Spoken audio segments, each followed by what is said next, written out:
আসসালামু আলাইকুম এভরিওয়ান, কেমন আছেন আপনারা? আলহামদুলিল্লাহ, আমি তো ভালোই আছি। বেশ ভালো দিন কাটছে আমার। বৃষ্টি আর বৃষ্টি। আর এই যে বিকালবেলা এক কাপ চা নিয়ে এসে গেছি আমার গাছের কাছে। গাছ দেখি আর চা খাই, আর বাহিরের প্রকৃতিটা এত সুন্দর যা বলে বোঝানো যাবে না।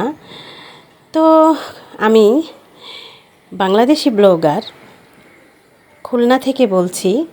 ইউটিউব এবং ফেসবুক ফ্রেন্ডদেরকে আমার অনেক অনেক অনেক ভালোবাসা দিয়ে আমার আজকের ব্লগটি শুরু করলাম। তো যাই হোক, কিছু কথা বলে তারপরে আমি কোথায় থাকি, আমি কি, এগুলো পরিচয় দিতে হয়।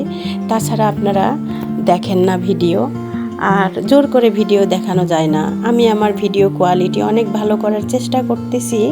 তো আমি আস্তে আস্তে ভিডিও কোয়ালিটি আসলে আরও ভালো করব। আসলে মানুষ দেখেই শেখে। তো আমি শিখতেছি। একদিন বলছি না যে শিক্ষার কোনো শেষ নাই। তো আমি শিখতেছি আর আপনাদের কাছে যতটুকু পারতেছি উপস্থাপন করতেছি। তো এই যে চলে আসলো পরের দিন ফ্রাইডে, আজকে বাজারে আর কি, এটা আজকের বাজার। তো আমি সকালে ঘুম থেকে উঠেই দেখি হাজব্যান্ড বাজার করে নিয়ে আসছে, কারণ ঘরে বাজার ছিল না। ছেলে আসছে, ছেলের বউ আসছে। তারা তো মাছ খেতে চায় না খুব একটা, তারা তো এই কয়েকদিন ধরেই শুধু কুরবানির মাংসটাই খেলো। তো যাই হোক, আজকে রান্না বান্না যাই করব সেগুলো একটু করে শেয়ার করতেছি আপনাদের সঙ্গে। আর আমি মাছ ফ্রোজিং করব, ধুয়ে কুটে ধুয়ে আর কি আমি ফ্রোজিং করব।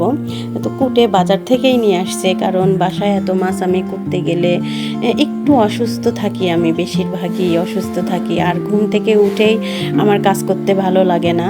তারপরেও কি করব, কাজ করতেই হয়।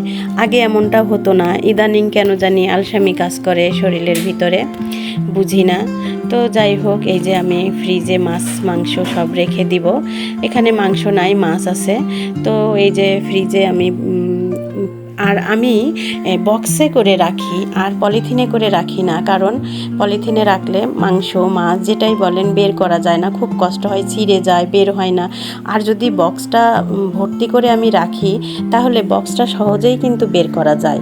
আর এই যে দেখেন, আমি সমস্ত বক্স রেখে দিয়েছি, কিন্তু আমার কোনো ময়লাও হয় নাই, পলিথিনেও কোনো আবর্জনা লাগে পলিথিনে রাখলে। তো আমি অনেকগুলা বক্স কিনে নিয়ে আসছি, আর আমার আগেরও অনেক বক্স ছিল, সেগুলো দিয়ে আমি সুন্দর করে ফ্রিজে রেখে দিচ্ছি, কোনো সমস্যা হয় না। আমি সুন্দরভাবে এখন বের করে রান্না করতে পারি। আমার এখন ভালোই হয়েছে, ভালোই লাগে আর কি। আমার কাজটা একটু কমে গেছে, হয়তো বা পরিষ্কার করতে হবে এত তাড়াতাড়ি না, কিন্তু পলিথিনে যদি আমি মাছ মাংস রাখি খুব দ্রুত নোংরা হয়ে যায়, জানি না। আর ওই যে মাছ মাংসের যে একটা রক্তের পানি থাকে, সেটা নিচে পড়ে একদম বিশ্রী অবস্থা দেখা যায়। কি বক্সে কিন্তু এরকম হয় না, ধুয়ে রাখলে সুন্দর থাকে। আর যদিও বা নোংরা পানি থাকে, তো বক্সের ভিতরেই থাকে, কোনো সমস্যা হয় না, ফ্রিজটা মেখে যায় না। তো সবাই ভালো থাকবেন, আল্লাহ হাফেজ।